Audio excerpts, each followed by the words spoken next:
Good morning. So regardless of whether it's an injury, small or large, or regardless of whether it's any version of a symptom of healing, small or large, we can have the tendency to talk ourselves into hiding out. We have the tendency to talk ourselves into being reclusive and holing up. And this certainly is a level of medicine that is required for sure. The amount of time is going to vary person to person, but we're going to have to, for a period of time, unbusy ourselves. Absolutely. We're going to have to strip everybody away that we've been using to medicate ourselves, the activities we've been using to medicate ourselves, the errands, the bookings, the trips, the everything, to sit with nobody but you. That is part of what everybody's going to have to face regardless of the injury or symptom. But there's also going to come a time where your body is going to want to crave to go out, just to be out. And you're going to talk yourself into, no, I'm not healed enough. I don't look right. I'm still limping, or I'm still swollen, or I still smell, or I'm still oozing, or I'm still larger, or I'm still swollen, or I'm still inflamed, or I'm still agitated and pissed and kind of down and lonely. You'll talk yourself into this, and you'll know this portion of you, and this is part of a big part of one-on-ones is going in and recognizing this and doing the work to understand this, is that your body's going to want to crave it. And it's happened to me many times where I'm going outside. Where am I going? I don't have any idea. I'm just going to go out and take a left, and then I'm going to take another left, and I'm just going to go. I don't know. And then you end up just finding another step along the way, and that could be bumping into somebody, and then that conversation, or that could be seeing something on the side of the road, or rescuing a plant, or almost getting hit by a car, and then it brought up a feeling, and then it was this type of car, and it was, oh my God, like things just start to get stirred up. And you'll know where this is, but it's when this should occur for you, and it's different for everyone. It can't be an assignment that somebody gives you. But part of why your mind doesn't want to present to society until you're fully healed or fully complete, or not bleeding, so to speak, is because the world has it that all symptoms, all injuries are something that need to be fixed, cured, remedied, or prevented. We've talked about this. Every message in every movie, on every TV show, on every podcast platform, in every practitioner's office, across the board, in all fields of treatment, therapy, strength training, performance, medicine, and healing, is what's wrong with you. Your symptoms are what's wrong with you. That's the question. What's wrong with you? Oh, what's wrong? Oh, what's wrong? It literally, it's just this ongoing. And then it's, God, I don't want to present to the world that something's wrong with me, when in truth, our symptoms are the most honest portions of us. We would never know that we needed to see things about ourselves unless our body spoke the way it does, unless it got us injured, unless it caused damage in us, unless it created this healing response for us to see what is so right about us, what is so true about us, what is so honest about us that we have to be honest about. So the world's never going to understand it. Ever. They never historically have, and they never moving forward will. So waiting for them to be more accepting of understanding your symptoms and your injuries isn't going to happen. So just don't worry about that, but confronting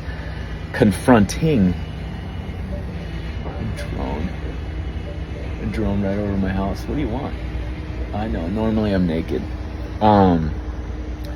Part of medicine and part of a dose for you is to go out and face the world, that when they start asking, what's wrong with you, you can start to go, I'm understanding more about myself. I've learned more about my life, and this was just my body's way of showing me how to go and do it.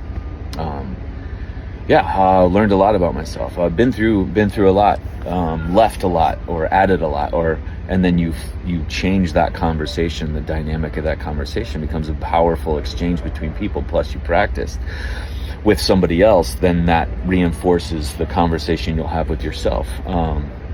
Because again, there's two ways to go about it. There's the version of you that wants to hide out and hole up, and then there's the version of people that want to constantly be out and about, to constantly be busy, to constantly be socially active, to constantly be medicating, because if they go back to their home and see and stare themselves in the mirror, their inner voice, they will ask, what's wrong with you?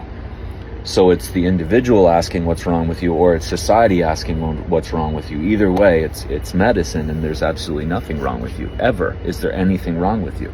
There's nothing that needs to be fixed with you. There's nothing that needs to be cured or remedied or prevented in you. If symptoms and injuries were prevented, you would never learn about yourself. That's why it's such a foolish goal to even consider that would be our future, or a future of no symptoms and no injuries. That's insanity. And actually, insanity is more human. That's inhuman. So it's a mistake in words there. And so again, that is part of the practice of you learning to trust yourself and learning to care about yourself more than what the image portrayed of what they think of you. And they'll never understand, but head out into it. And what gets tough is our skin typically is the biggest dashboard. It is our dashboard to a lot of what's going on in our lives. Our body uses our skin just like it does a teacher uses a chalkboard for students. Chalkboard, fuck. I don't even know if they have those anymore. A dry erase board, right? And so when that is showing and you're learning and the teacher is your body and it's teaching you on the chalkboard of your skin, you presenting to, society can be daunting, and it takes courage. And then think about the depth of how much trust you then have in your body, and then your body has in you, and then you guys dancing together, that reinforces it. Like, I went out in society, who'd you have as your safety line? Me. Who'd you have? Your body. Body had my back the entire time, whether it's sitting at a coffee shop or going to a library or just going to the coast. And again, it can be, we're not going out. If you're limping and you're not walking, you're going to not walk for months at a time, depending on the injury, because you would normally walk to sunset, but now you would bike to sunset, or you would drive to sunset, but you still be out and about. And with that limp, oh, what's wrong with you? Oh, what's wrong? And then you change the dynamic of the conversation, and now think about what that does to, not society, because you're not going to change society, but a couple people in your vicinity now understand you more deeply. Most importantly, you understand yourself to a greater extent, all because of what? Because of your symptoms and your injuries, the honesty behind them, and your devout commitment to supporting them, not being ashamed of them, not being afraid of them, not trying to live a life where you're preventing them rather than trying to expose them as much as possible. Like, being curious as to what's next, what's going to show up next, or what is this injury going to teach me, or what is this symptom going to show me? And we would never have had the opportunity if we all lived a life of just numbing and fixing this stuff, or hiding it. Hiding the most honest version of ourselves. That gets tricky, because you can't hide the body long enough. It will always poke through, and it is just life will go ahead and eke through the cracks, and that is literally what your body will do, even if it takes 40 years for you to realize. That's what cycles are. That's what patterns are. That's what chronic means. Just haven't realized it yet. But we think acute and chronic are different, or acute and chronic is words to describe what's wrong with you. Absolutely nothing. Nothing at all is wrong with you. It's the most honest version of ourselves. So maybe go outside today, or maybe don't go inside. Either way, when you're home, there's nothing wrong with you.